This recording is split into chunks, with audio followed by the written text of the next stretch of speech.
Present indefinite টেন্সের কিছু উদাহরণ। রাম গ্রামে বাস করে।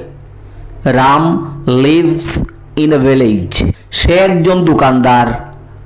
He is a shopkeeper. সে ফল বিক্রয় করে। He sells fruit. সে ফলের জন্য আগামীকাল ঢাকা যাবে। He goes to Dhaka tomorrow for fruit. তাকে ফল বিক্রয় করতে হয়। Is to sell fruit. সে প্রতিদিন সকালে দোকান খুলে এবং সন্ধ্যায় দোকান বন্ধ করে।